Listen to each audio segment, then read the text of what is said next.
All right, guys. This is something that I really miss doing with you, actually. When we read books, I would love to go through chapters and just explain different stuff from the chapters.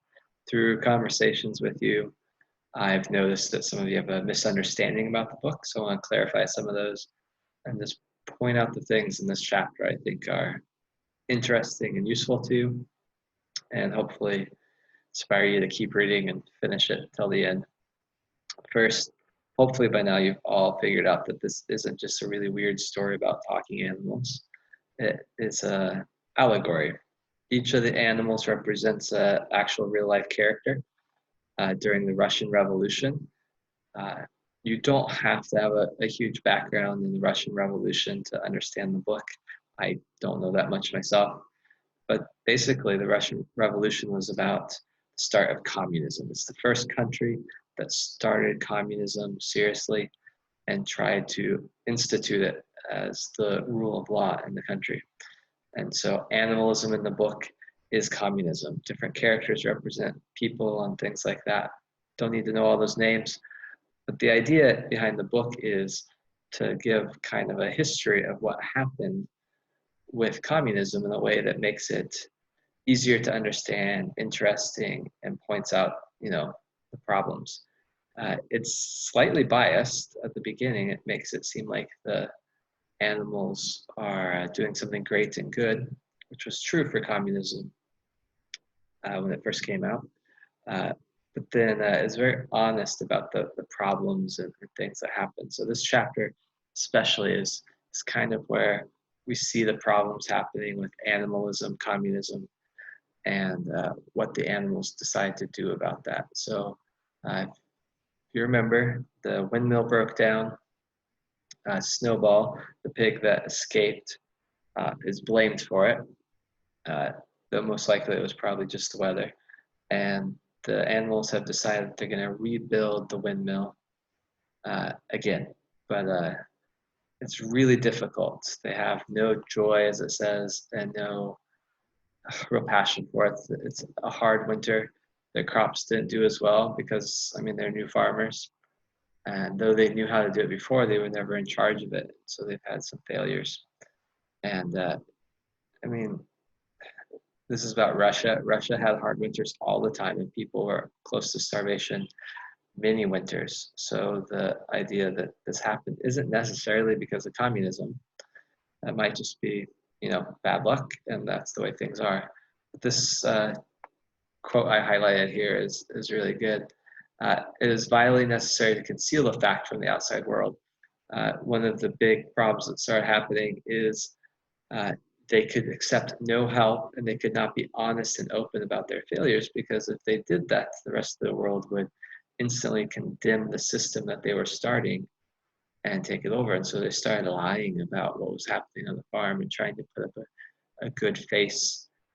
Meanwhile, they were dying behind.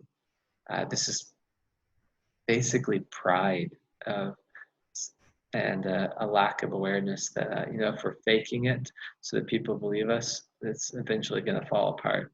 You don't have trust that even though our system isn't perfect, it's still a better system. So we go through, they do different things. They deceive the guy that does trade so that the outside people know they're doing great, they're doing good, even though they're dying. Napoleon has become ruthless. He walks around with his dogs as his protectors and things like that. He decides that the chickens have to give all their eggs, which to them is like giving up their babies, and they hate it. But he's ruthless in forcing them to do that. Let's see. As we go through, something starts like bad things keep happening on the farm. And whenever something bad would happen, they attributed it to Snowball. They become paranoid that this pig that escaped, that used to be their leader, is now trying to destroy them. Most likely, this is Napoleon using Snowball as a scapegoat, that he doesn't have to blame his system or his way of doing things. He can just blame Snowball for everything that goes wrong on the farm. It's just easier to do that than it is to fix the system or to confess for that. And so they start trying to hunt Snowball. He claims to have found him in different places and things like that, but they never actually see him. This quote right here says, "It seemed to them as though Snowball were some kind of invisible influence pervading the air about them and menacing them with all kinds of dangers." If you guys remember Lord of the Flies, this is the beastie that was on the island. All of a sudden, Snowball's everywhere. He can do things that are impossible, and just everybody's terrified. Nobody wants to sleep because they think Snowball will come and get them. There's a weird scene where the chickens claim that Snowball came to them in their dreams and told them to do something bad, and they did it. And so it's just the paranoia is extreme. Right here, they start giving out Squealer for Napoleon gives out information that actually this whole time Snowball had been a bad guy. He'd been working with Jones, and he's just always been evil. We just didn't know it. And the animals have a hard time processing this information. And right here it says they all remembered or thought they remembered how they had seen Snowball charging ahead. This is a key to well, basically this has become a dictatorship, a key to this types of governments where they start putting out false information and making people doubt what they already knew and changing it. This is like the third or fourth time in the story where it said, or thought they remembered. Even Boxer, the guy that, absolutely loves Napoleon, is doubting what he said because he's, no, I remember what happened. So again here, now when Squealer described the scene so graphically, it seemed to the animals that they did remember it. The communist government is not the only government that does this. The American government's done this. The Indonesian government's done this. Almost every government goes back in history and rewrites history to make themselves look good. We have Columbus Day in America, and it was, when I was a kid, Columbus Day was lots of fun, where we celebrated the great discoveries of this explorer and how great he was and things like that. And then later, when I get into high school and university, I start talking about how, well, actually, Columbus enslaved thousands of people and used to command his men to rape women and steal gold. And he was, he was pretty bad, on the level of Hitler. Basically, he invaded a country and just killed all the people and brought diseases and didn't care.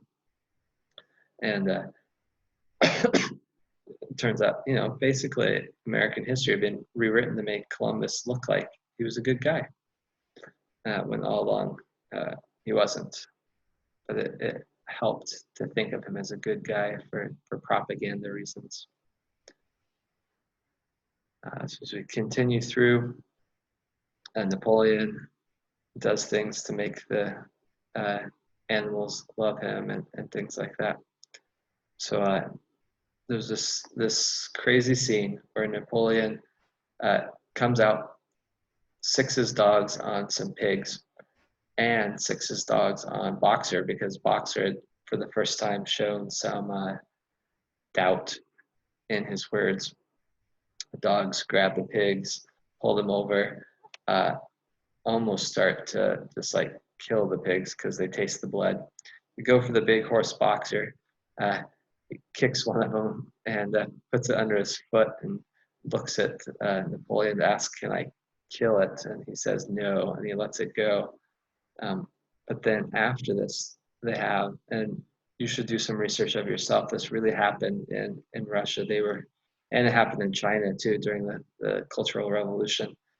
But they have people come to confess. And so the leader will say, this happened, and somebody would voluntarily sometimes raise their hand and say, yeah, that was me. Or people would put forward other people, like kids would say, well, that was my parents who did that. Or, oh, that was my wife that did that. And they would confess to things. And right here, they come forward and confess, and they are immediately executed on the spot.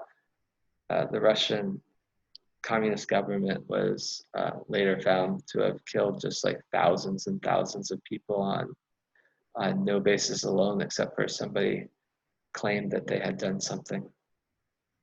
So the bodies pile up around them. And then after all this happens, the animals that are still alive are in shock. They go gather together and they can't believe what they've just seen.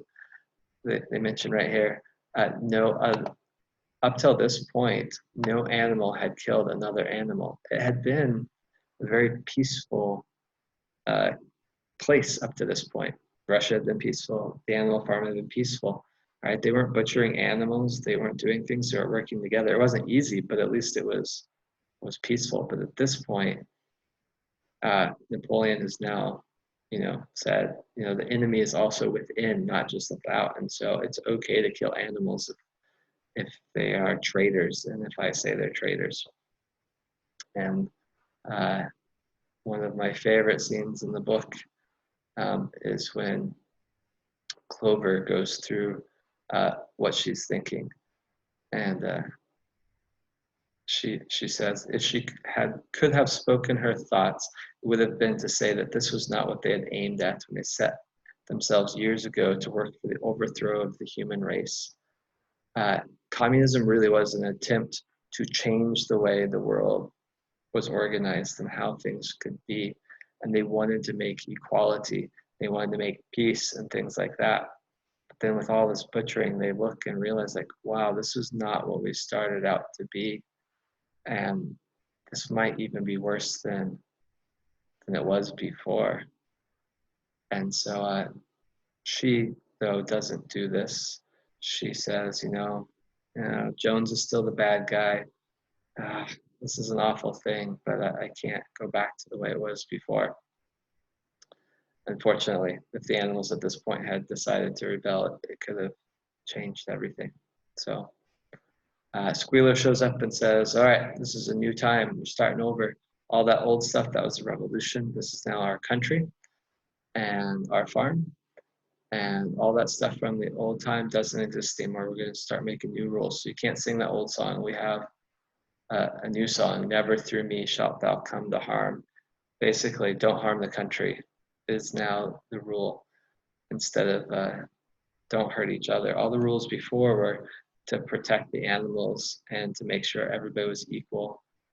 Now it's protect the country no matter what from each other and things like that.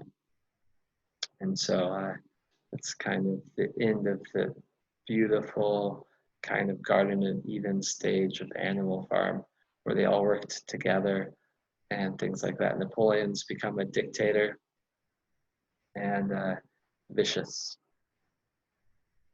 Something to say about communism, and this book does a good job of showing that it wasn't communism itself that led to this. It was the leaders that were in the country that did this. Napoleon is very much to blame for what is happening here on the Animal Farm. And Napoleon represents Stalin in Russia at the time. So, all right. Hope that was interesting. Not too boring. If you fell asleep while I was talking about it, it's all right. It's just like in class, right, Vargo? And so if you did that, it's okay. But I'm not going to give you any homework today except for to keep reading. I hope this book is interesting to you, and it is a very important piece of literature that people will talk about for a long time and really did change the way people thought about communism and it as a system. So have a good long 5-day weekend. You need to read the next 2 chapters, chapter 8 and 9. But besides that, I hope you guys just have a good weekend. All right, bye.